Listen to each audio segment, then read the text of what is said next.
Welcome to Aisha's academy. അപ്പോൾ നമ്മൾ bill of എക്സ്ചേഞ്ചിന്റെ basic ആയിട്ടുള്ള കുറച്ച് കാര്യങ്ങളാണ് കഴിഞ്ഞ ക്ലാസ്സിൽ ഡിസ്കസ് ചെയ്തത്. അപ്പോൾ ഇന്ന് നമ്മൾ ബിൽ ഓഫ് എക്സ്ചേഞ്ചിൽ നിന്ന് വരാൻ സാധ്യതയുള്ള ഒരു പ്രോബ്ലം ആണ് കേട്ടോ അത് ഡിസ്കസ് ചെയ്യുന്നത്. അപ്പോൾ ക്വസ്റ്റ്യനിലോട്ട് പോവാം. On 1st January 2019, A sold goods to B for rupees 5,000 and drew a bill for 3 months. B accepted the bill and returned it to A. The bill is honored on the due date. Pass entries in the books of A and B 5 മാർക്സിന് ചോദിക്കാൻ സാധ്യതയുള്ള ഒരു question ആണ്. ഇത് നന്നായിട്ട് പഠിച്ചുകൊണ്ട് പോവാം. അപ്പോൾ ഏറ്റവും ബേസ് ലെവലിൽ നിന്ന് വരുന്ന ഒരു ക്വസ്റ്റൻ ആണ്. അപ്പോൾ ക്വസ്റ്റ്യൻ എങ്ങനെയെന്ന് വെച്ചാൽ 2019 ജനുവരി 1 എ ബിക്ക് എന്ത് ചെയ്തു? സാധനങ്ങൾ വിറ്റു. അപ്പൊ എ സാധനങ്ങൾ വിൽക്കുമ്പോൾ എ ആരായി? സെല്ലറായി. ബി ആണ് ഈ സാധനങ്ങൾ വാങ്ങിച്ചത്. അപ്പൊ എ ആരാണ്? അവിടുത്തെ ക്രെഡിറ്റർ ആണ്. അപ്പൊ ആ ഒരു രീതിയിൽ വേണം നമ്മൾ ക്വസ്റ്റ്യൻ മനസ്സിലാക്കാൻ. അപ്പൊ എ സെല്ലറാണ്, എ ക്രെഡിറ്റർ ആണ്, എക്കാണ് പൈസ കിട്ടേണ്ടത്. എ ആർക്കാണ് വിറ്റത്? ബിക്കാണ്. എത്ര രൂപയുടെ സാധനങ്ങൾ? 5000 രൂപയുടെ സാധനങ്ങൾ. ഇതൊക്കെ ഒന്ന് ഓർത്ത് വെച്ചിരിക്കുക. അപ്പൊ ബി ആണ് പൈസ കൊടുക്കാൻ ബാധ്യസ്ഥനായിട്ടുള്ള ആളാണെന്ന് പറയുന്നു. അപ്പൊ ഈ ബില്ല് ഡ്യൂ ആവുന്ന ഡേറ്റ് എങ്ങനെയാണെന്ന് അറിയാമോ? ഒരു ബില്ല് ഇവര് പ്രിപ്പയർ ചെയ്തു ഫോർ 3 months, 3 മാസത്തെ സമയം കൊടുത്തിട്ടുണ്ട് അല്ലെ. അതായത് 2019 ജനുവരി 1 എന്ത് ചെയ്യുന്നുണ്ട്? ഈ സാധനം കടത്തിന് വിൽക്കുന്നു. അന്ന് മുതൽ 3 മാസത്തെ ഡേറ്റ്, 3 മാസം കഴിയുമ്പോഴത്തേക്ക് എന്ത് കൊടുത്താൽ മതി? പൈസ കൊടുത്താൽ മതി എന്നുള്ള ഒരു എഗ്രിമെന്റ് ആണ്. ബി ഇത് എന്ത് ചെയ്തു? അക്സെപ്റ്റ് ചെയ്തു. ബി ഇത് അക്സെപ്റ്റ് ചെയ്തിട്ട്, അക്സെപ്റ്റ് ചെയ്തെന്ന് പറയുമ്പോൾ അതിനകത്ത് എല്ലാം വായിച്ചു നോക്കി സൈൻ ചെയ്തു. സൈൻ ചെയ്തിട്ട് ഇത് തിരിച്ച് ആരുടെ കൈ കൊടുത്തു? ആ എയുടെ കൈ കൊടുത്തു. ഈ ബിൽ ഓഫ് എക്സ്ചേഞ്ച് എപ്പോഴും ആരുടെ കയ്യിൽ തന്നെയാണ് ഇരിക്കുന്നത്? ഡ്രോയറുടെ കയ്യിൽ. അപ്പോൾ ഈ ഒരു ഡെപ്റ്റർ എന്ത് ചെയ്യുമെന്ന് അറിയാമോ? ഇത് വായിച്ചു നോക്കി സൈൻ ചെയ്തിട്ട് തിരിച്ച് ക്രെഡിറ്ററിന്റെ കൈ തന്നെ കൊടുക്കും. അങ്ങനെ അത് തിരിച്ച് എയുടെ കയ്യിൽ എത്തിയിട്ടുണ്ട്. ഇനി പറയുന്നത് വേറെ വിഷയങ്ങളൊന്നുമില്ല. ബില്ല് കറക്റ്റ് സമയത്ത് തന്നെ ഓണേഡ്, ബില്ല് ഈസ് ഓണേഡ് എന്ന് പറഞ്ഞാൽ ഡ്യൂ ഡേറ്റിൽ തന്നെ പൈസ കിട്ടി എന്നാണ് കേട്ടോ അതിന്റെ അർത്ഥം. ഡിസോണേഡ് എന്നാണ് തന്നിട്ടുണ്ടായിരുന്നെങ്കിൽ അതിന്റെ അർത്ഥം പൈസ കിട്ടിയില്ല, എന്തോ പ്രശ്നം ഉണ്ടെന്നുള്ളതാണ്. അപ്പോൾ ഇവിടെ ക്വസ്റ്റ്യനിൽ പറയുന്നത് bill is honoured on the due date, due ഡേറ്റിൽ തന്നെ ബില്ല് എന്ത് ചെയ്തു? പൈസ കിട്ടി എന്ന് പറയുന്നു. ചോദിച്ചേക്കുന്നത് എയുടെയും ബിയുടെയും ബുക്കിലെ ജേണൽ എൻട്രീസ് എഴുതാൻ മാത്രമാണ് ചോദിച്ചിട്ടുള്ളത്. ഓക്കെ, അപ്പോൾ ഫസ്റ്റ് നമുക്ക് എയുടെ ബുക്കിലോട്ട് പോകാം, അല്ലെങ്കിൽ എയുടെ ബുക്കിൽ നമ്മൾ ജേണൽ എൻട്രീസ്. അപ്പോൾ കണ്ട എസ് ബുക്ക് നമ്മളൊരു ജേണൽ വരച്ചു. അപ്പൊ ആദ്യം എയുടെ ഭാഗത്ത് നമ്മൾ ചിന്തിക്കുക. എ എന്ന് പറയുന്ന സെല്ലറിന്റെ ഭാഗത്ത് നിന്ന് ചിന്തിക്കുമ്പോൾ അയാൾക്ക് എന്താണ് സംഭവിച്ചത്? 2019 ജനുവരി 1 അയാൾ കുറച്ച് സാധനങ്ങൾ എന്ത് ചെയ്തു? വിറ്റു, സെയിൽസ് നടത്തി. അപ്പൊ എയുടെ ഭാഗത്തു നിന്ന് ആദ്യം എഴുതേണ്ട ജേണൽ എൻട്രി എന്താണ്?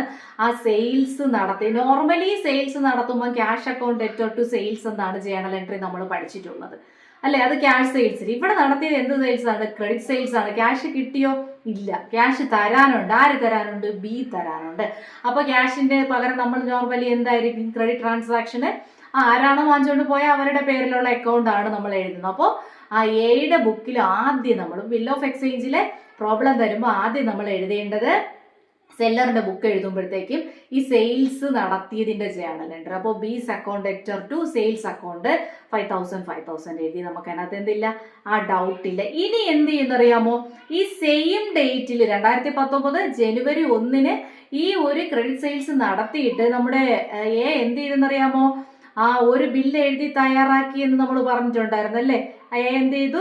ആ ഒരു ബില്ല് എഴുതി തയ്യാറാക്കി. അപ്പോൾ bills receivable account debtor to B's account. ബിയുടെ കയ്യിൽ നിന്ന് റിസീവ് ചെയ്തില്ലേ ബില്ല് അല്ലെ? എന്നല്ലേ നമ്മൾ പറഞ്ഞത് ക്വസ്റ്റ്യൻ. അങ്ങനെയാണ്. അപ്പോൾ സെക്കൻഡ് എഴുതേണ്ടത് ബിയുടെ കയ്യിൽ നിന്ന് ഈ ഒരു ബില്ല് റിസീവ് ചെയ്തതിന്റെ ജേണൽ എൻട്രി ആണ് എഴുതേണ്ടത്. Bills receivable account debtor to B's account. Amount എന്താണ്? സെയിം ആണ്, 5,000.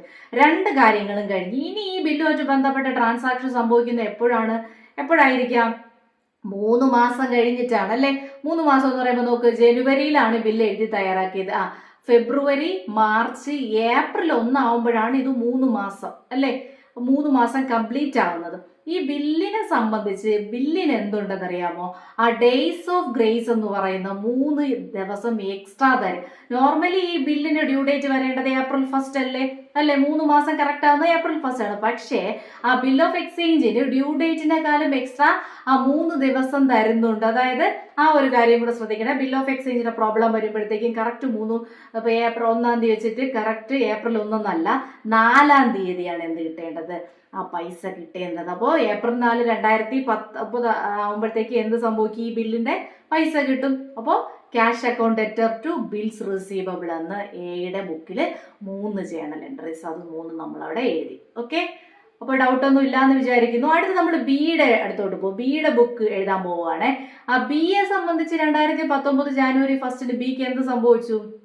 ബി പർച്ചേസ് ചെയ്തു അല്ലെ, ക്രെഡിറ്റ് പർച്ചേസ് ചെയ്തു. അപ്പൊ ബിയുടെ ബുക്കിൽ നമ്മൾ എഴുതേണ്ടത് എന്താണ്? Purchases account debtor to. Normal പർച്ചേസിലാണെങ്കിൽ നമ്മൾ ക്യാഷ് എന്ന് എഴുതുമായിരുന്നു, ക്യാഷ് കൊടുത്തിട്ടില്ല, അപ്പൊ പകരം എന്ത് എഴുതും? എസ് ക്യാപിറ്റൽ അക്കൗണ്ട് അല്ലെ. അപ്പൊ purchase account debtor to S account എന്ന് പറഞ്ഞിട്ട് ഒരു ജേണൽ എൻട്രി നമ്മൾ അവിടെ എഴുതി. ബിയുടെ ഒന്നാമത്തെ ട്രാൻസാക്ഷൻ അത്. രണ്ടാമതായിട്ട് ബി എന്ത് ചെയ്തിട്ടുണ്ട്?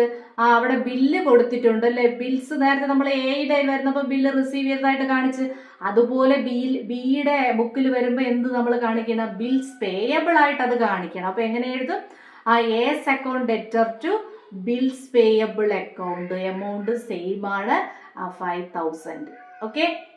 അടുത്ത് ഡേറ്റ് നോക്കുക. മറ്റേ എല്ലാത്തിലും ഡേറ്റ് ഒരുപോലെ തന്നെ വരും, ട്രാൻസാക്ഷൻ മാത്രമല്ലേ ഓപ്പോസിറ്റ് വരുന്നുള്ളൂ. അപ്പോൾ പൈസ കൊടുത്തത് എന്നാണ്? April 4. അപ്പൊ April 4, 2019 ബി എന്ത് ചെയ്യും? നമ്മുടെ എക്ക് പൈസ കൊടുക്കുക. അപ്പോൾ ബിൽസ് പേയബിൾ എന്ന് പറയുന്ന അക്കൗണ്ട് വഴിയാണ് എന്ത് ചെയ്യുന്നത്? പൈസ കൊടുക്കുന്നത്. അപ്പൊ bills payable account debtor to cash പോയതുകൊണ്ട് ടു ക്യാഷ് എന്ന് നമ്മൾ എഴുതി. ഓക്കെ.